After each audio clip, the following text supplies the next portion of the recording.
పెళ్ళైన 24 గంటలకే విడాకులంట. 2 years dating చేసుకుని 24 hours లో డివోర్స్ కి అప్లై చేసి అసలు ఏం జరుగుతుందో అర్థం కావట్లేదు. పూణేలో ఒక కప్పులు, ఇప్పుడే ఆ న్యూస్ చూశాను. 24 hours లో విడాకులు దేనికి అంటే వాళ్ళ లివింగ్ అరేంజ్మెంట్స్ విషయంలో ఇద్దరు కలిపి ఒక డెసిషన్ కి రాలేకపోయారట. మరి 2 years డేటింగ్ లో ఏం చేసినట్లు? సినిమాలు, షికార్లు, పార్టీలు మాత్రమే వెళ్లారా? తర్వాత జీవితం ఎలా ఉండాలి, నీ అభిప్రాయాలు ఏంటి, నా అభిప్రాయాలు ఏంటి, ఇవన్నీ డిసైడ్ చేసి నిర్ణయించుకోలేదా? తీరా పెళ్ళైన తర్వాతే వాళ్ళకి తెలిసిందా ఎలా బ్రతకాలనుకుంటున్నారో? అంటే they didn't had any serious discussions regarding their life.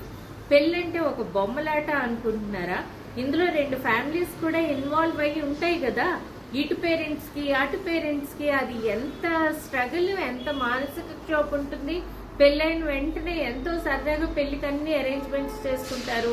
పెళ్ళి అవుతుంది, ఫ్యామిలీస్ వస్తాయి, బంధువులు వస్తారు, ఫ్రెండ్స్ వస్తారు. వెంటనే 24 hours లో మా అమ్మాయో అబ్బాయో డివోర్స్ కి అప్లై చేశారు అన్నం వాళ్ళకి ఎంత మెంటల్ ప్రెషర్.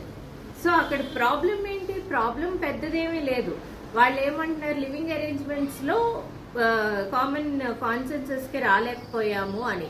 కొందరు అంటారు కారణాలు వేరే ఉంటాయి, కోర్టు పేపర్స్ లో అలా చెప్తారు అని. అసలు కారణాలు ఏవైనా కానీ అసలు అంత పడలేనప్పుడు 24 hours లో డివోర్స్ కి అప్లై చేసేటంత ప్రాబ్లం ఉన్నప్పుడు అసలు పెళ్ళెందుకు చేసుకోవడం?